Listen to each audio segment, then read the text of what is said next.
So, if you are serious about growing your production and building a business that doesn't stop when you do, then these weekly mastermind drops are going to be for you. I'm going to pull back the curtain on exactly what's working right now for top agents across the country. So, let's get to work. So if I can give you one word, the word is database. I was successful in real estate, personally listed 368 homes because I built a database. And naturally, if I learned in real estate, I did everything everybody told me to do, which was call a bunch of people who didn't want to talk to me. But I have a high threshold for pain. I can do the same thing. I think I've lost 36 pounds in the last 60 days, and I literally eat the same thing every day. Now, up until that point, it's kind of like when I trained for an Ironman like literally the last week of October to do an Ironman in January. I lost 68 pounds. In life, it was October, the Ironman was in February, and I decided I poured out my drink right there on the beach. I was at a amazing party at the beach watching football, and I said, you know what, this is for the birds. I need to make a change right now. I was onto the golf cart with about 50 other top entrepreneurs from around the world in Dorado Beach, which is where I was living the last 4 years. And I went back to my house and I got on the computer and I bought a bike. By the end, I knew if I bought a bike that I'd be committed. And so I'd never owned a bike. I didn't know how to ride a bike. I mean, I knew how to ride a normal bike, not this kind of bike. I didn't know how to shift gears. And I think this is a good metaphor because I believe that if you don't have everything you want, you simply haven't learned something yet. That's a Jim Rohn quote.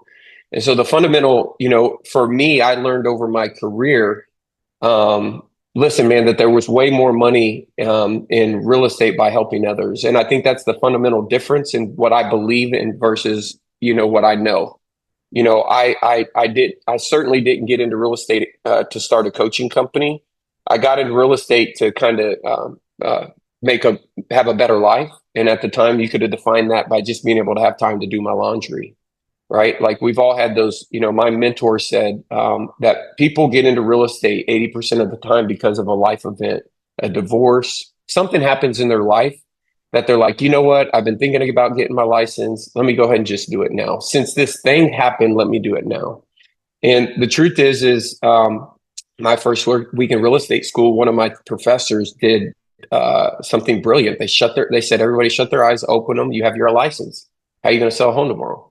And I was like, damn, that is true. And so you have to understand, if you want to be good at agent attraction, you're never going to do it based upon your point of view. You're going to do it based upon having true empathy for other people's problems and being able to connect those problems with the problems that you've had. And so that's just the truth, So a lot of the times I spent the last hour and a half this morning working on a door hanger. One of the things with the door hanger, I think I made a huge impact. It was a marketing impact. If y'all would have sat through that exercise, you could have heard there were 6 people. They all are self-proclaimed marketers. And when they heard me give the feedback on what I would do different on the door hanger, they all kind of said, it's one of those moments when you work on a marketing piece, you're like, oh shit, that's it right there. And so the only reason I was able to see it was because I knew the questions that I had, when I was in that scenario. So one of the things that, to be good at attraction is you have to be able to go back and put yourself in somebody's scenario and think like them. That's what good marketing does. It's like being able to think like the person. So fundamentally, when I got into attraction, you got to kind of back, like in 2017, I joined EXP in November. In 2014, I called Jay Kinder and said, hey, man, we need to clear out your, he had a huge storage building. I said, we need to clear out your storage building and buy these Bitcoin miners from China by the pallet. And we need to start mining Bitcoin. I got an electrician that could, diverse, I was already doing it at Lake of the Ozarks. I had a business partner with the house and we'd filled the basement. And in 2014, I heard what Bitcoin was. I heard what it was. And I share that with you because, just because somebody doesn't know what something is, I'd been there when Bitcoin was $300 a coin, and you try to explain it to people, and it was and they don't understand it. To I've kind of seen where it's $117,000 a coin, and you in anything there's a book called Crossing the Chasm. Anytime, and it's read by Mark Zuckerberg. It's going to be read by Steve Jobs. This is like the How to Win Friends and Influence People book of technology in the story. Like they have 3 book series. But the guy's very famous. One of them's called Escaping Velocity, Inside the Tornado. And all of this is basically how to get adoption. And when you learn about adoption of anything, there's always an early adopter. And so I've always been an early adopter, whether it was Bitcoin. When I was in real estate, to be honest with you, not only was there not many males, there wasn't many young people, So when I got into real estate, the MLS was DOS. Everybody was 20 years older than me, 15 years older than me, and they were 8 out of 10 of them were women. That's how I got into real estate, And so I've always been an early adopter when it comes to things. And so with EXP, I think the early adoption and being able to see the opportunity is being able to have your own independent viewpoint of where the world is and where it's going. And if you don't have that, you're never going to find the discretionary effort, because effort is the energy it takes to overcome resistance. And so unless you believe in the future, and the reason this is hard for people is because it's hard to dream when you're trying to survive. And so most people's strategy is a survival strategy. They can get on this call, they can get motivated, they can believe it's going to work for them, but belief diminishes like water dissipates. And so the best thing that you got to do for yourself is you got to, just like you got to commit, just like I did with you got to commit, and until you commit financially to something, you only are committing with your time.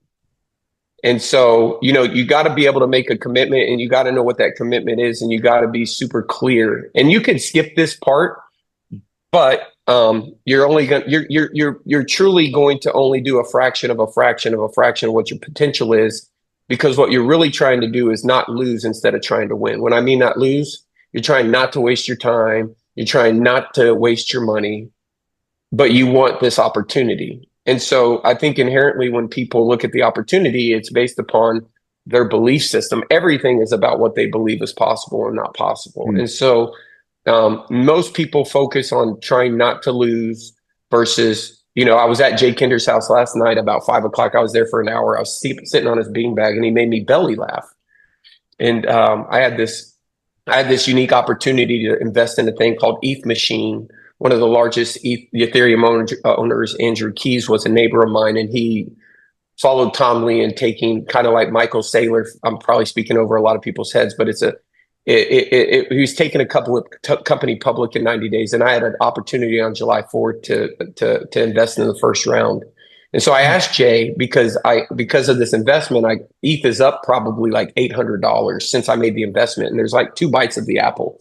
And it has a very high IRR, which is an investor rate of return, which is factored by time. Meaning, if I invest $100 and I double my money in a month, that's better than investing $100 and doubling it in a year, because I get my money back. So it's the rate of return. And I was talking to Jay, and he said, "Man, I didn't do it." I said, "What, dude? You didn't do it?" And he said, "Yeah." And now Jay is the number 1 person in the world to do something before me. And he said, "You know what, man?" He made me laugh because I knew what he was talking about. He said, "Dude, I got a lot of powder right now and it's dry."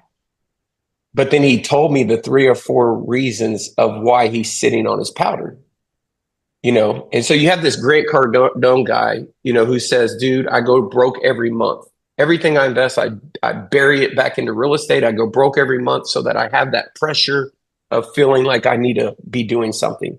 But Jay was saying the opposite of that. And it's the shadow effect. I recognized it in him because I've done the same myself. And so I laughed because I knew without him even explaining it in less than certain words that I had done the same thing myself. And so I had to explain to him my philosophy. I said, if I went to Tim right now and said, "Tim, I'll loan you $117,000, pay me back in 3 years," he would be better off saying, yes to that than to say, Tim, I'll loan you one Bitcoin that's worth 117. Because if I loan him one Bitcoin, he has to pay me back one Bitcoin. And that Bitcoin could be worth $1 million. So he'd rather trade me in USD than Bitcoin. And that's a fundamental shift in what's currently happening just in the currency market. So you have all of these people who don't understand it, which is probably the opportunity of a lifetime. But in order for them to understand it, just understand we're talking agent attraction here, but what we're really talking about is what do we believe the future is? That's it. That's what we're talking about. Like if you don't believe that a Bitcoin is going to be worth more in 3 years, then I'll loan you a Bitcoin. You can pay me back one, right? But if you think a Bitcoin is going to be worth 500,000, you better borrow USD. And so the same thing is with your real estate business. If you don't think 5 years from now that you're going to be waking up thinking about trying to sell a home, you're wrong. You're going to be waking up thinking about trying to sell a home unless you get a strategy that allows you, whether it's whatever it is, whatever your belief system is. You know, Jay shared the story with me last night on Braden, his oldest son, that he's been trying to get him to get his license and do agent attraction for 4 years. And he said for 4 years, and he was going to build it for Braden, his son. And for 4 years, Braden said, well, what if AI or something makes it disappear? And he says, I've been telling Braden, a guy who Jay could actually be helping him. He's bringing on a 200-person team from San Antonio that goes live on Tuesday. He brought $1 billion team that went under me that called him the month before last. Braden could have benefited from both of those. But Braden went to India to sell peptides to speak on stage because he likes to work out. And so, you know, like, where is the future in that, right? And I'm not trying to discard Braden's vision, but, you know, people are making random ass decisions. They're randomly nailing boards together instead of being an architect of their life. And so I call that living a life by strategy. And so living a life by strategy, I can tell you, there is no better opportunity. If we set on this and just got out calculators and bring the smartest people in the world, there's no better opportunity. I believe inherently, no question, there's no better opportunity than what everybody in here has right now. The question is, where are you at? And what's the number one thing you're studying or needing to learn? And where you need to know where you're weak. It's a SWOT analysis. A SWOT analysis where what are your strengths, your weaknesses, your opportunities, and threats. The strength is everybody, you know, you guys got to, if you're watching this, I mean, you obviously have leaders that are trying to invest in you. So that's a strength, right? But where are you weak?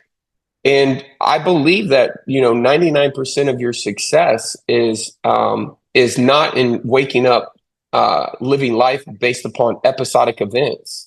Like just random acts happening this month. You have to be more strategic and engineer what you're trying to do. The only reason people live episodic events is because they need money, and there becomes the book what is it? The psychology of money. Like the psychology of money is like, you know, the number one thing you have to do is you have to be able to manage yourself. To manage yourself, you have Michael Gerber, E-Myth, working in the business and on the business, right? So like, when do you allocate time to work on the things that you need to work on? Like what is in your calendar, right? How many, I'll give you an example. I'll share my screen, right? And nobody would have seen this, but I'm going to share it with you. So like I did 14 events through June. Okay. I did 14 events through June. If I share my screen, this is what I did this morning, right? This morning, I had a document, which is an events document. And these are the proposed events. And I'm breaking these down by venue of all the places. Now, this is 10 different places for the month of September. And I was shooting for 14. How could I do more in 1 month than I did all year? I was just on this huddle with the team, right? So the first thing you got to do is you got to think big. Because if you shoot for 14 and only do 2, you know, you got to think big. So in here, you got Portland, Seattle, action items, chat with Randy Bacon, Nicole Preza, Scottsdale, Atlanta, Georgia. So these are the cities to choose from. But if you go into my other, like, let me see if I have something else I can show you real quick. Hold on one second. Um, uh, on Saturday and Sunday, right? All I worked on. So uh, here's another example. So in that business unit, so events are a business unit. So I treat it just like a business, right? So top 5, we need to nail dates, assume availability. Number 2, organize, create event functional org chart, create folder structure for each event type. Number 3, create a rhythm, tactical versus strategic impact zone. Diagram, workshop diagram, freedom funnel diagram, listing blitz diagram. Logistics, 17 events, 48 recruits, 100 new partners in 1 month. Like, what is your goal? What is your model, right? What is your model? And so in any model, and I'm sharing this with you because this is really what I'm doing. It started with one event. But when I get with my team and I'm speaking to my team, they're thinking through limited beliefs. So the first thing that Alex was talking to me on the huddle was he was saying to me, well, we can do this event this day and this event that day, but we got the boot camp this week. I said, Alex, imagine there's 14 Michael Reeses, not one Michael Reese doing 14 events, but 14 Michael Reeses doing 14 events. Do not think of the constraint in my time, because I'm never going to be doing 14 events, because he's thinking through the current reality. I'm asking him what things would have to be true for us to do 14 events every month, and what would the assumptions need to be? And if you look at my financial model, which I can show you, on the first 12 events, I lost on average $4,000 an event. The last 3 events, I broke even, right? And that was all with intention. So if I would have started the first event and lost 14,000, I would have, or lost 4,000. I can show you all the numbers real quick if you want to see them. But if I would have lost 4,000, then my constraint would be the investment. Well, that an investment, you can get sponsors. So we were doing them at Top Golf. So our average Top Golf was $3,500 an event for food. We were able to use a different event finder and process to get the same event. Like our event, our last, I guess not our last 2, but out of our last 2 of our last 3 events, the event was covered. Because think about, like, I know my bottleneck. Like, my bottleneck or my constraint, a budget is a constraint by definition. If you have to lose $4,000 an event, you're going to do less events than if you made $4,000 an event. If everybody in here could go make $4,000 every event they did, you do 3 events a month, make 12 grand every month, 48 grand a month. But the delta between losing 4 and making 4 is 8. It's all math. So if you can figure out where you're trying to go, and not, and because listen, the attraction part is not the hard part. The hard part is the traffic. That's the hard part. I could give you my funnel. I could give you the link to my event. But if you do not have a strategy for getting people to register that event or to invite to that event, if and in anything you do, you either are moving your mouth or you're looking for leverage. So what happens is most people, the reason I like events is an event is like a basketball game. You get to say, man, on that one I sucked. What could I do better on the next one? Now, if you're not pointing the finger back at your own person, then you're going to lose in any game, because you could always have done something different. There is always, under any scenario, under any circumstance, something you could have done different. And so in the event, you go on a listing appointment. I listed 368 homes because I did something that was wrong, and I asked myself, what could I have done different? And it was that iteration of, Michael Jordan says, I've missed more shots than more people. That's why I'm better than most people. If I screw up 10 events and you see me on my last 10 where I'm making money, it's because you didn't see the first 10. So many people want a miracle. No, it's not a miracle. It's learning. You have to outlearn your competition, but you can't. It's the death of knowledge. It says, if anybody right here said, Michael Reese, I want to come to your house and I want you to help me with my plan. Show me where I'm wrong. Can you even articulate your plan? Can you even articulate, like, what is your big domino? What do you believe? Right? If you believe that you just got to call 10 people a month, we'll probably have a talk. Right? And that talk will be with math. If you think, that I mean, I don't know. I don't know what you believe. I just know what I believe. I believe every problem has a solution. And I believe that if you start with something that is sustainable, right? I don't want to work towards something that's not going to be sustainable. The reason why I'm willing to make cold calls my first year in real estate was because I learned one thing from Gary Keller when he said, listen, when you have the right person, you don't have to think about how much they're going to cost you a year. You'll know in 60 to 90 days, right? Most people look at an ISA is going to cost you this over the year. At the end of 90 days, you should be willing to pay them double. And that was true for me. That helped me overcome the willingness to make that investment in an ISA. My first ISA was Alex Gibson. I would have never got to 368 listings without him. Wouldn't have happened. I would have called, went on appointments, called, went on appointments, called, went on appointments. But I got a different vision. I met a guy in the hallway. I'll remember his name. It almost came to me just then. But Danny Griffin. Who remembers Danny Griffin? Raise your hand.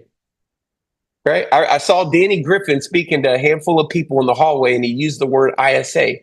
And so I said, what is that? And they told me what it was. I was like, well, shit, that makes sense. I want one of those. I certainly couldn't afford it, but I had a vision of something that was worth working towards. So I now needed to figure out what things needed to be true for Michael Reese to get one of those. So the question is like, until you have a vision of what it is that you're trying to do, I've literally seen a guy, this is true story. I have a guy in my front line that's recruited over 1,000 people, not front line, but he's got over 1,000 in his group. And I promise you, he told me, Michael, I'm not going to recruit anybody. I don't care about recruiting. I've never recruited. I came because my broker raised the fees and I just wanted a lower split. And he is now probably one of our best recruiters.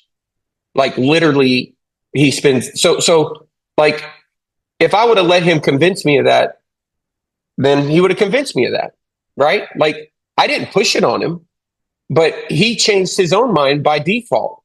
And so there's a lot of people on here that you might be saying one thing right now in your mind, but that's just based upon your current reality. If you were like my cameraman, Jimmy Webb, who's got almost, 400 in his downline and never sold six homes in his lifetime, right? You wouldn't think, well, the reason you got so many people in your downline is because you sold so many homes. No, unfortunately, Levi Lassik's got a bunch in his downline and he's never written more than one contract, right? Like that's not true. Julian, my brother, I think he's got 20 plus in his organization. He's never closed on a house, but his biggest rev share check has been almost $6,000. Caleb's wanting to enter the room. So the thing is, you got to figure out, like, where am I wrong? That's the best advice I can give you, because it doesn't matter what we say. We could literally like go in the future, see the future, come back and tell you exactly what we saw. And if you don't believe us, it don't matter anyway. Even though we went to the future and could tell you, no, you gotta buy this. This is why. If we have to convince you of what's possible, then your success is based upon our words. And that's not gonna happen. So until you can find out, what you truly believe. And so the question is like, what do you believe? Right? And then do your actions. Like the biggest, I can tell you the biggest unfortunate beliefs. The biggest thing that I see, one, I see a lot of people being, not in this group, I don't know any of y'all, most of y'all, but I'll tell you what I see in my group.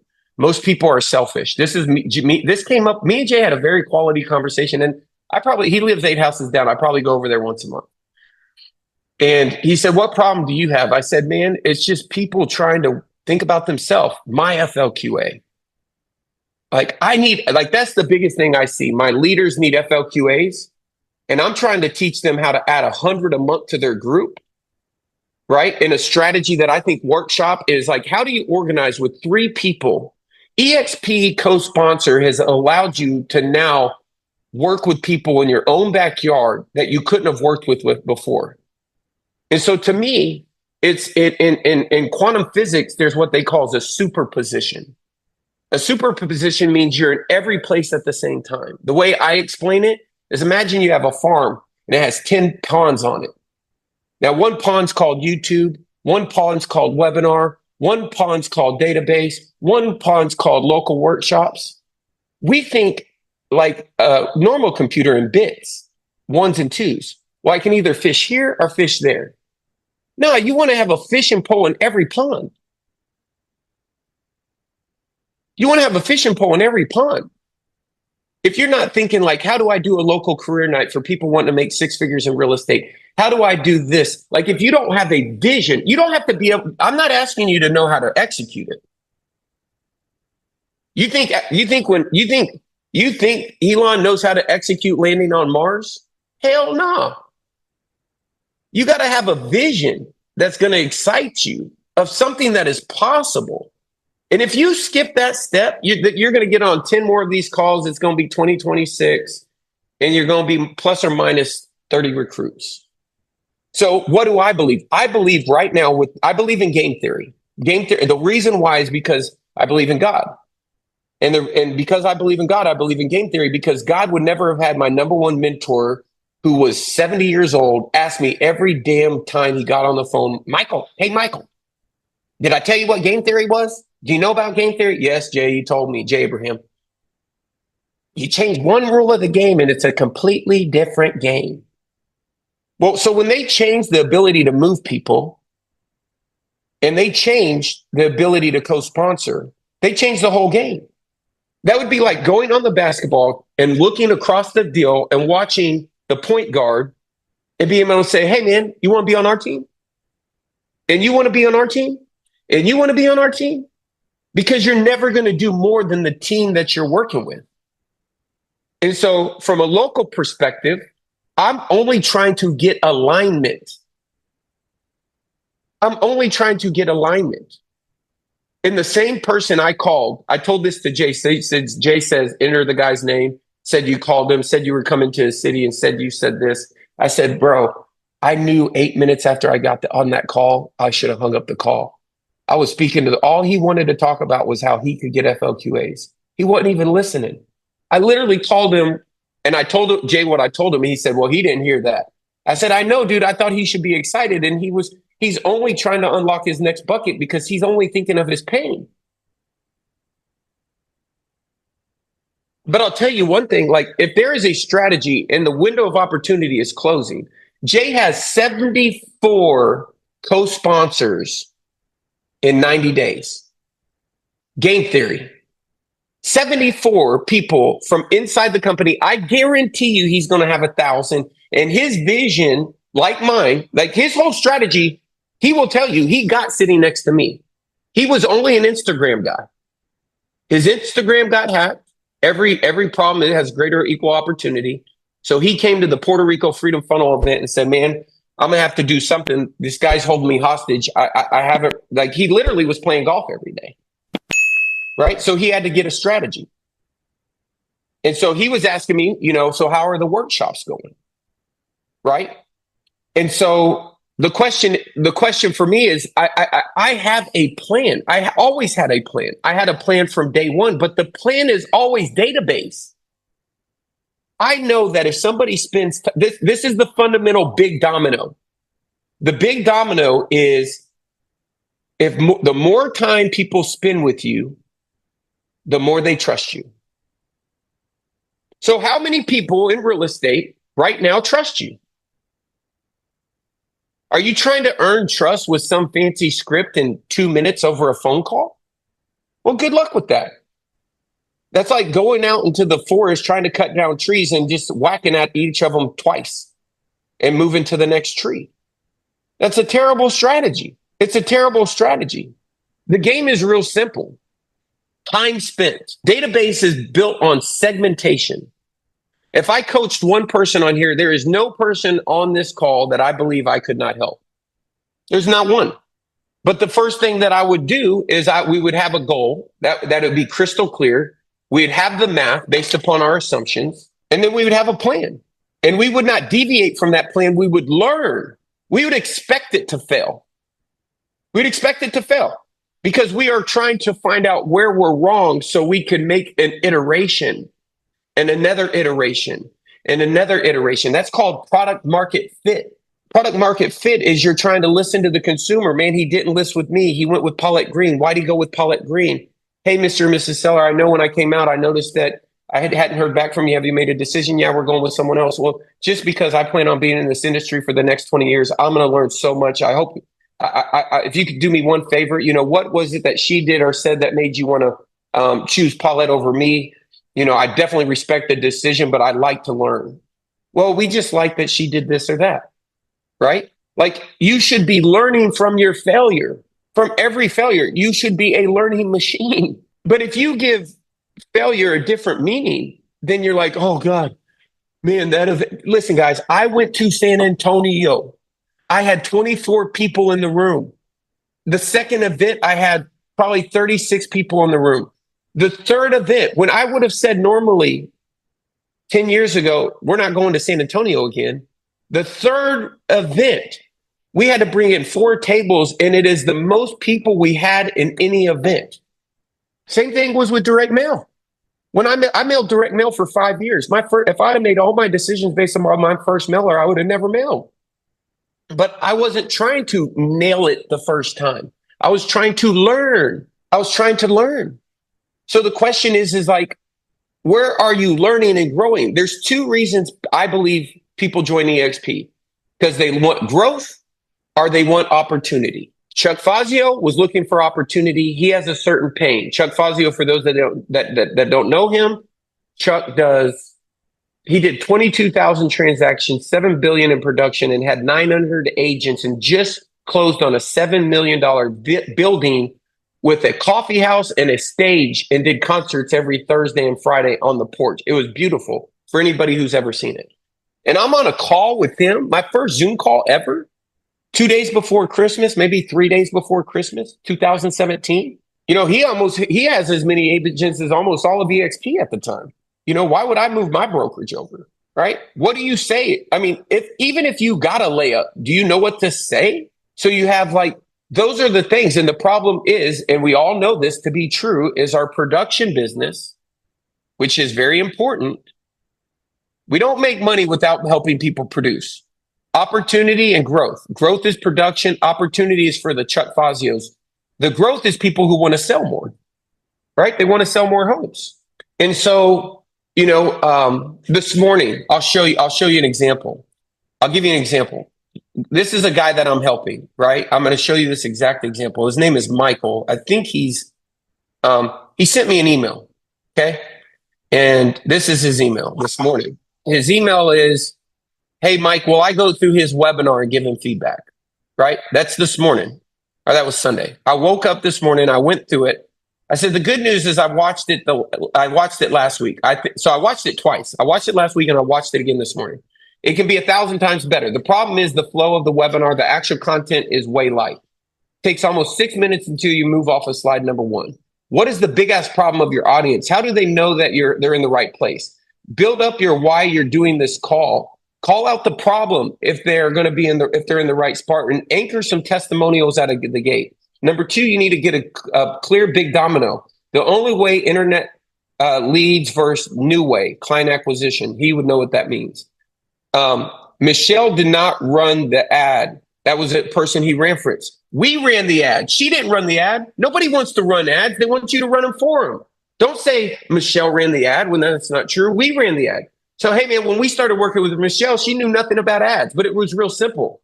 So we ran her ad for her. We set up her face. Like, value not articulated is value not appreciated. Words matter, right? You need a slide early that teaches message to market match. Demonstrate that there are many types of funnels. You teach the waterfront and high rise. I'd flip that to new construction and tee up only an example. And your transition was flat. His transition slide was, "This is my wife." Like, it made no sense. I thought the problem was going to be your delivery. I thought he was going to be like really weak on his tempo and his tonality. Dude, it was lights out. It was impressive. I was really encouraged. I would give you an A+ for delivery. Your first 7 minutes are going to make or break it if someone stays on. I'd get a perfect narrative. He's got to nail his backstory. He skipped the most important part, right? And you got to layer in. When you're new, you got to have proof right out the gate. You can never trump proof. So it's like, "Hey, man, this is Michael Reese. Thanks for jumping on our webinar today. Today, we're going to talk about lead generations." I believe one thing. If you give a trained person leads, they'll be successful. Let me give you a metaphor. You always use metaphors. It's like somebody trying to get their car to run, and they hired 19 mechanics when all they need is gas. Most real estate agents are they're literally going to Chick-fil-A to feed their family with $2. You're not going to get much of a meal. Like, this is a math equation. Do you have enough leads coming in your system to acquire a customer?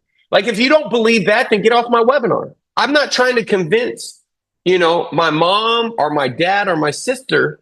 I'm trying to convince the people that are out there who know there's people out there making this stuff happen online and they can be doing better. That's who I'm trying to attract, nobody else. You got to be specific. So I got to talk to the narrative right out of the gate. So this webinar today is going to be for agents who struggle with lead generation and also struggle. I know my ideal customer struggles with technology. So I'm going to say that. And they just feel overwhelmed by tech stuff.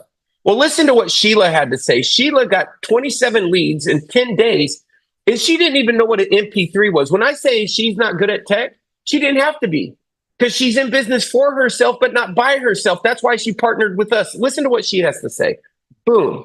Right? And I'm just building up their skepticisms right out of the gate. If I don't have a huge influencer story, then I need to be on message with a lot of proof. Right?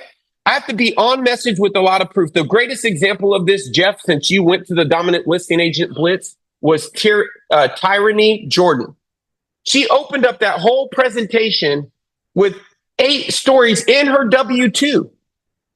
So if you didn't believe her after 8 minutes, which you did, you're like, "Damn, this girl's really helped some people sell some homes." Tim, were you there? You saw the proof, right? She stacked the proof out of the gate. She didn't have to say, "I got 10,000 in my downline. I listed 368 homes." She had to talk about one problem and give the proof. Like, "If you have this problem, we can help you. Don't believe me? Here's the proof." And you got to get on message. If you try to do 10 different messages to 10 different people to 10 different ICPs, you're not going to figure it out. I changed my business with one funnel, expireds. It's a military term. Attack the beachhead, then attack the adjacent markets. What is your beachhead? Are you helping new agents that want to get into real estate? Are you helping struggling agents who want to make 6 figures? Are you helping agents right now who have the biggest problem of inconsistency? If you're helping agents with inconsistency, then talk about Christmas. Talk about Christmas. Hey, have you ever had a bad Christmas? Right? Why is that? Does your pipeline ever dry out? Is it hit or miss? Up here, then down here? Right? You got to be able to get these people to lean in and be like, "Yeah, that's my problem. Tell me more." And so everything that you do at Agent Attraction is going to be, I'm telling you, your offer. Because when you have a shitty offer, you're not going to make the offer. And your offer is not join EXP. There's not one person that has joined me this year that our conversation ever, the words EXP never even came up until they asked me.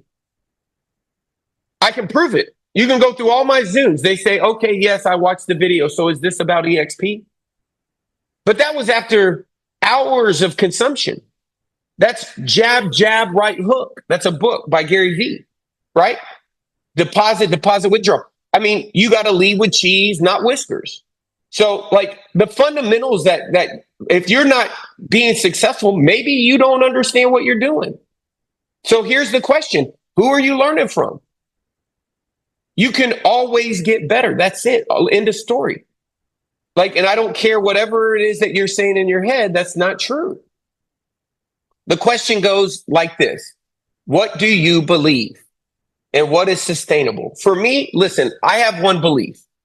I believe if you take the jerseys off the Super Bowl team, whatever it is, and you put a Dallas Cowboys jersey on the same team, they still win the Super Bowl. The jersey don't matter.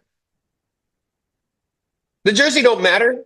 The Patriots didn't win, or whoever. I don't even know who won the Super Bowl. Who won the Super Bowl?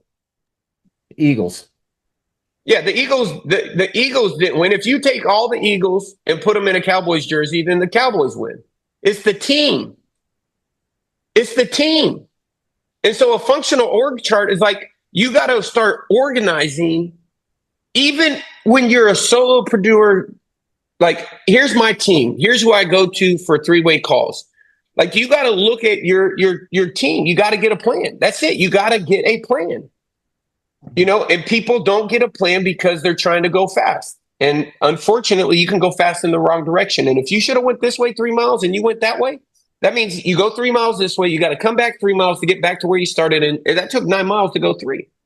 That's the whole concept. Don't pull the trigger, hit the target. Get clear on the goal. Have somebody look at it, pick it apart. Hey, man, here's where I think I'm going to double down this year. I'm going to do this. I'm going to buy a $5,000 bike. Like, I'm all in on this strategy. This meets my criteria. It's sustainable. But in order to do that, you have to know, like, is this sustainable? The reason why I'm going to do workshops is so that I never have to do them again. Because what happens with the workshop is a definite date that I can control marketing. I'll give you an example. The pain in my world is I have people that run the marketing.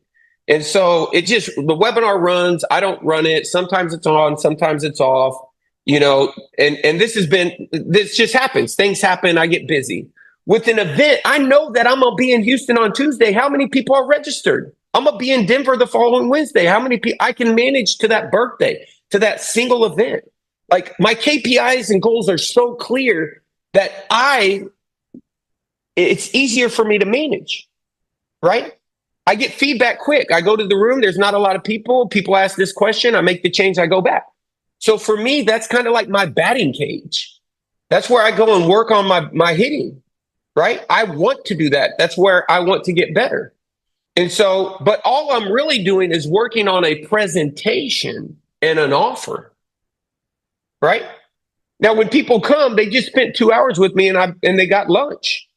Now, if Kathy came to me and said, hey, Kathy, we did 2 events and there's been 80 people that came and I'm not really sure, I haven't got no FLQAs out of that. I'd say, Kathy, like, I'm playing a different game. I want to get 100 event passes so we can get 78 of them to spend 2 days with us. Because I've recruited 14 people in a week, right? I've recruited 14 people in a week. The people make decisions at events. So we're going small event workshop to 2-day event. That's not me. That's used across the whole internet. That event model has been being used by Mike Ferry, Brian Buffini, Todd Bates. That's just real estate. They use it in multifamily. All the top multifamily guys go from small event to big event. So like, what is your model? What is your model? And you need to, for me, what I'm going to do because of co-sponsor, I went to Colorado Springs. I had 48 people in Colorado Springs in my downline. I didn't even tell one of them I was coming. The number one agent in Colorado Springs is in my downline. I didn't tell her I was coming. What if I would have went to all of the agents in Colorado Springs and said, guys, I have an event. I doubled the size. Jump on this Zoom today. I'm going to be there in 2 weeks and learn how you can use my event to increase your conversion on any local agents you're trying to convert. They jump on because right now I'm omitting EXP people. What if I included them? Because I could include them and use them to co-sponsor. This is, again, one rule of the game changes. I do 14 events omitting EXP people. What if I did 14 events and emailed every EXP person in that city? Every one of those people can invite to my event, use my offer and co-sponsor. This is a way to grow by hundreds. I've never seen such a compelling opportunity on earth. But that's what I believe. And I hope you believe that I believe that, because I really do believe it. That's what I'm working for. And I also believe that if I take care of the little things, the big things, like I cannot do that and not have FOQAs. Like it's impossible. Right? And so I don't know how it's all going to figure out. I'm going to figure it out. I'll be like, okay, well, let's not do that again. But I have a list right now in my Google Docs. I have a list of 10 things. I could probably pull it up, but I have a list of 10 things that I'm going to test because I believe in a testing budget. So I have a list of, okay, on my events, what are the top 10 things that I'm going to test between now and then? Right. And so like, my mentor said, Jay Abraham said, Mike, you have an unlimited budget. The only budget you have is a testing budget. So what things am I going to test?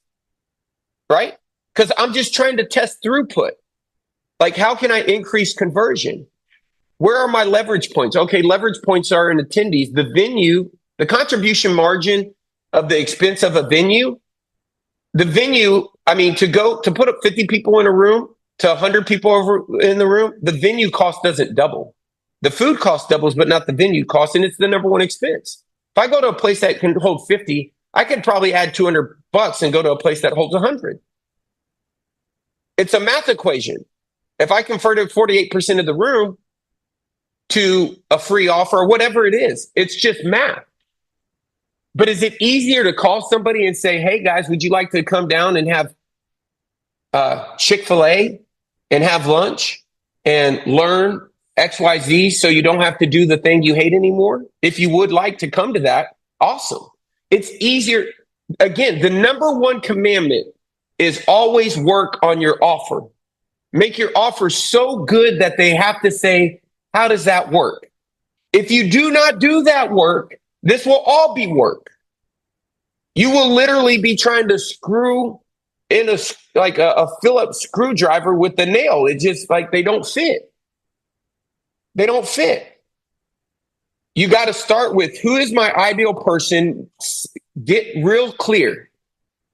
If it's military people, because you're in a military town, then get clear on that, right? If it's women, like I'm really good with, if it's young people, if it's people who've been in the business for 10 years, if it's people who are selling less than 10 homes, but more than 4, get very specific on who you are.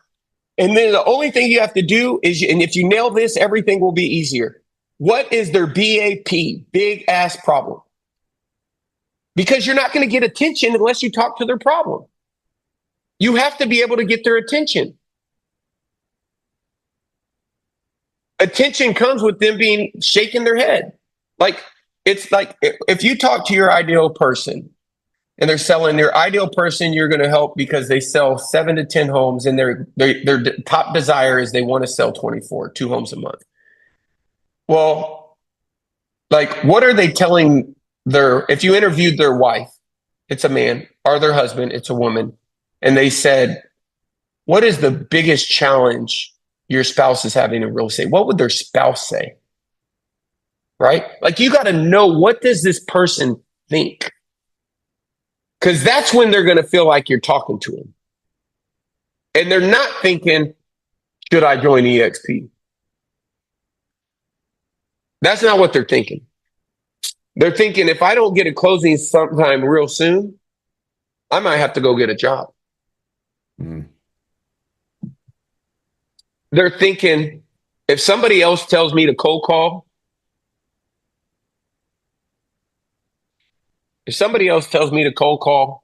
another dang person, like, I just can't do it.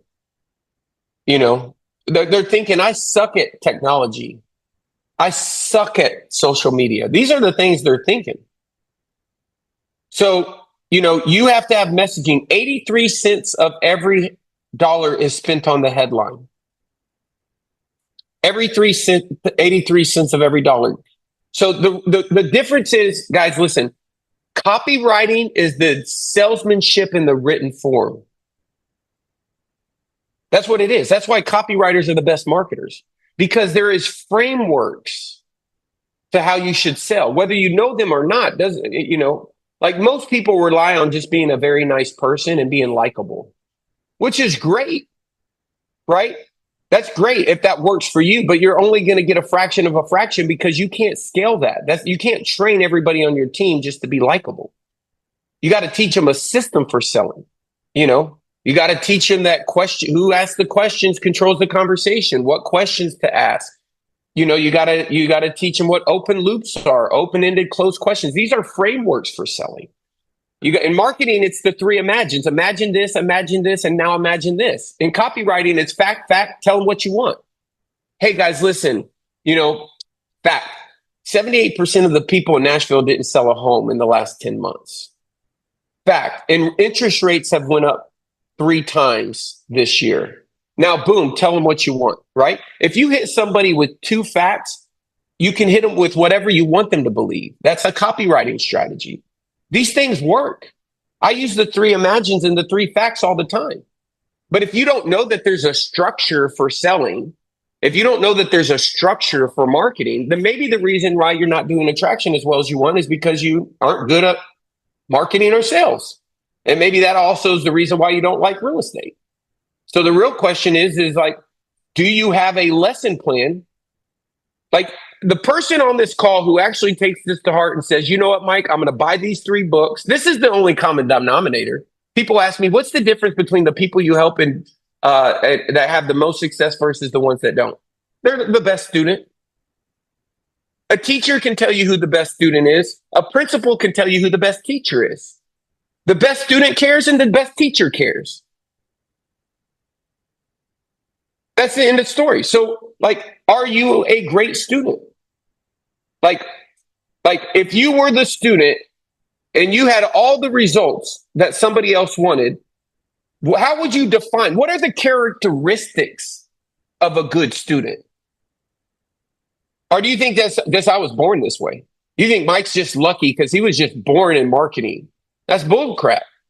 I'm just like you. I've looked at my kid and wondered how I was going to pay my bills because I bet the farm. I've lost money. I've had shit happen. I've had life events happen. I have every single thing I could tell. I'm blind in my right eye. I got shot in the face. I had a year where I thought my 5-year-old son wasn't going to be able to walk because he couldn't. God bless, everything worked out. But there was probably 8 months of the worst months I wouldn't wish upon anybody. Shit's going to happen in your life. I get it. My dad passed away last year. My brother-in-law, 41, passed away last year while we were on our dream vacation and wherever we were in Italy on a yacht, 146-foot yacht in Croatia. Things happen, but I think my dad and everybody, my kids and everybody, the best thing I can do for them is be the best version of myself. That's the best thing. That's the best thing I can do for anybody in my family is lead from the front. And if you were talking to your kids right now, would you want them to think that they could not learn and become better? How nice would it be for your kid to have such a clear vision of what they wanted to be? So clear that it kept them up at night. They wanted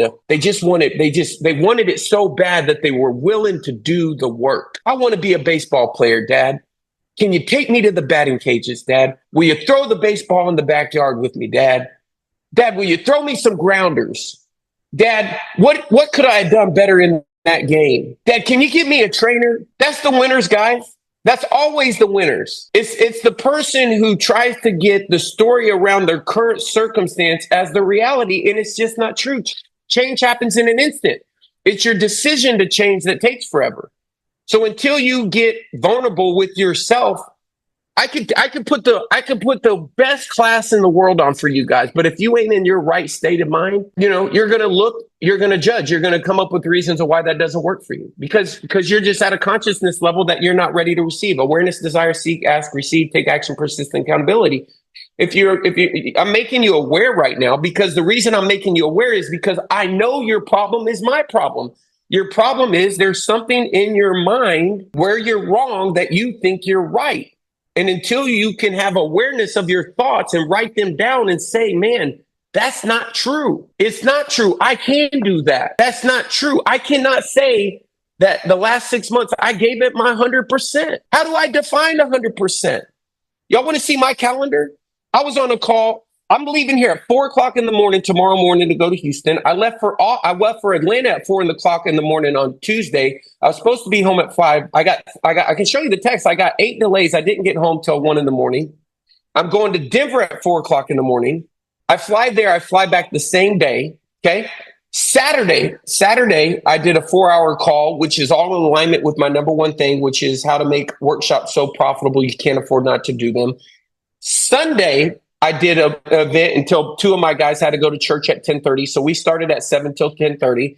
And this morning we had a meeting. And every morning I get up and say, how the heck am I going to get my workout in today? Because sometimes I got to go up there, get 30 minutes on cardio, come back home and go. I still have to check that box.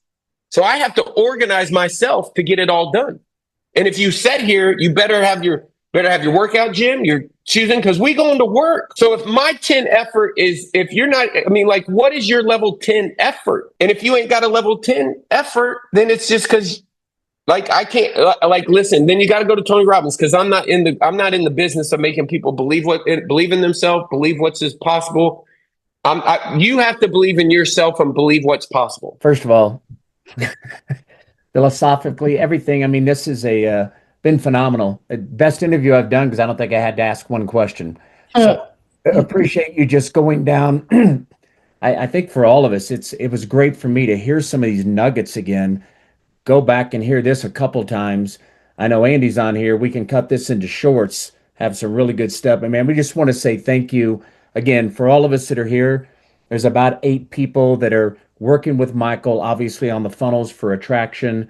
I know this has all been about vision and really looking into ourselves before we move forward. But I just want to say this to kind of wrap this up again. Michael, we sincerely appreciate you doing this. You guys have heard us talk about this, but I'm doing it, and several of us, as you're talking to agents, asking and questioning all that, we know that most agents right now are looking for leads, and we have the opportunity right now to co-sponsor with a lot of us that are in the Freedom Team, or Michael, or anybody in the entire company. You can now co-sponsor it and be able to take advantage of what that other agent offers. And the big offer we all have right now that Sin's to be helping, Jeff is doing it every week, bringing an agent in, it's with these funnels. This isn't the only way to do it. We're talking events and everything. But again, just to kind of wrap this up, we're at 10:04. Michael, first of all, thank you, brother. I know your schedule's busy. Just what you've thrown out. You were already on Zooms this morning, all weekend. I can see why you're ultra successful, bro. We sincerely appreciate you pouring into the Freedom Team, especially Jeff in the early stages, because we're all starting to see what's happening right now from these funnels and what you've put together to help agents. It's beginning to help our team in a big way, and we sincerely appreciate you. We really do.